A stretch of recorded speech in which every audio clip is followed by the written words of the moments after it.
Doamne, învață-mă să-ți cunosc mărirea și bunătatea. Dă-mi inimă curată și lesne iertătoare și căință pentru supărările ce am făcut altora. Fă să am dragoste creștinească și să pot răbda cu pace toate necazurile ce vin din partea lor, făcând porunca Ta. Mă făgăduiesc să nu mai fac rău celor ce-mi fac rău, pe cel ce mă blestemă îl voi binecuvânta. De va flămânzi vrăjmașul, îi voi da pâine, iar de va înseta, îl voi adăpa. De va cădea, îl voi ridica și de se va rătăci, îl voi povățui. Doamne, eu nu sunt decât un om neputincios. De aceea ajută-mă cu darul Tău să fiu statornic în poruncile Tale. Trimite binecuvântările Tale peste vrăjmașii mei și întoarce inima lor cu dragoste asupra mea. Alungă suferințele și neodihna ce-mi vin de la ei și ne împacă pe noi. Dă-mi pacea Ta, Doamne, ca să putem să viețuim pe pământ cu pace, cu bucurie și să-Ți zicem în unire, cu față senină și cu inimă curată. Și ne iartă nouă greșalele noastre, precum și noi iertăm greșiților noștri. Că Ție se cuvine cinstea și închinăciunea în veci. Amin. Doamne Iisuse Hristoase, Fiul lui Dumnezeu, Cel unul născut din Tatăl mai înainte de veci, care de bunăvoie ai primit moartea pe cruce pentru mântuirea neamului omenesc și ca un mielușel fără de glas împotriva celui ce-l înjunghie, așa nu ți-ai deschis gura, căci pe cruce fiind răstignit între cei doi tâlhari și baciocoririle de la cei potrivnici primind, spre cer ți-ai ridicat ochii și cu bunătate te-ai rugat. Părinte, iartă-le lor că nu știu ce fac. Tu, Doamne, ne-ai învățat să nu stăm împotriva celui rău și ai zis: de te va lovi cineva peste obrazul cel drept, întoarce și pe cel stâng. Asemenea, Tu ne-ai poruncit zicând: iubiți pe vrăjmașii voștri, binecuvântați pe cei ce vă blestemă, faceți bine celor ce vă urăsc și rugați-vă pentru cei ce vă vatămă și vă prigonesc, ca să fiți fii ai Părintelui vostru cel din ceruri, căci El răsare soarele Său peste cei buni și peste cei răi și plouă peste cei drepți și peste cei nedrepți.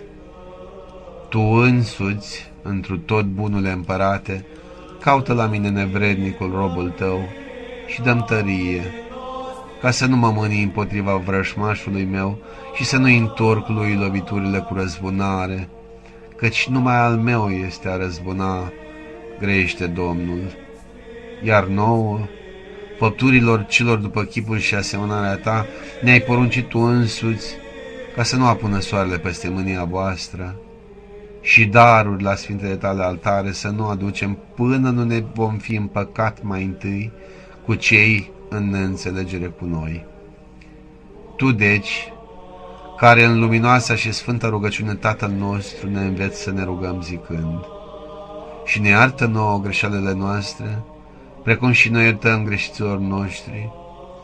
Ajută-mi mie, Doamne, ca potrivit cuvintelor Tale să răsplătesc cu bine celor ce mă urăsc, celor ce mă vatămă și celor ce mă prigonesc.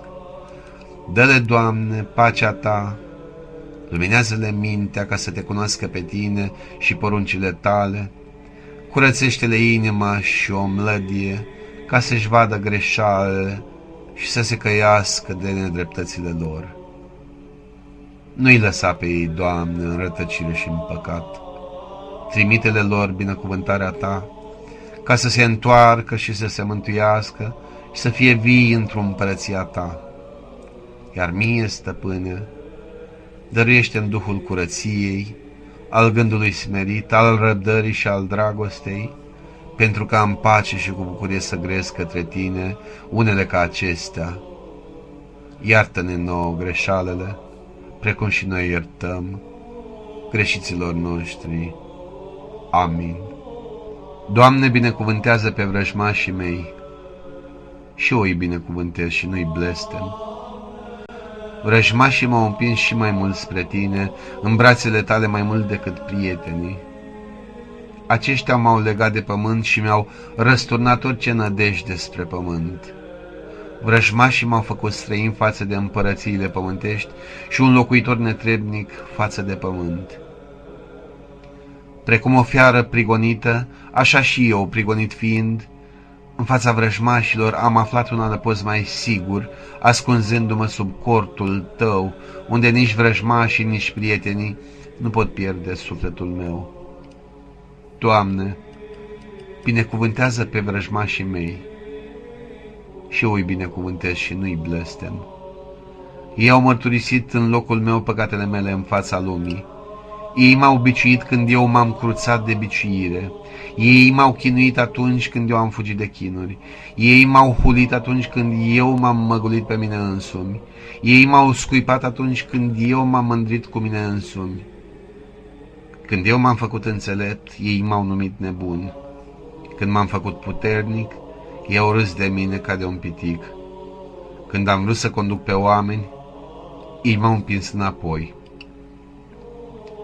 Când m-am grăbit să mă îmbogățesc, ei m-au smucit înapoi cu mână de fier. Când m-am gândit să dorm liniștit, ei m-au trezit din somn.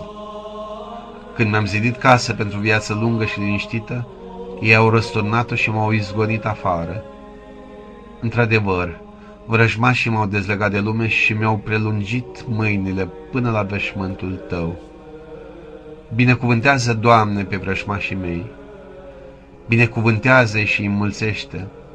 Asmute și mai mult împotriva mea, ca fuga mea spre tine să fie fără întoarcere, ca să se rupă nădejdea mea în oameni ca pânza de păianjen, ca smerenia să împărățească de plin în inima mea, ca inima mea să devină mormântul celor rele, ca toată comoara mea să o aduni în ceruri. Te m-aș elibera odată de autoamăgire care m-a încălcit într-o mrejă cumplită a vieții înșelătoare. Vrăjmașii m-au învățat să știu ceea ce puțin știu în lume, că omul nu are pe pământ vrăjmași afară de sine însuși.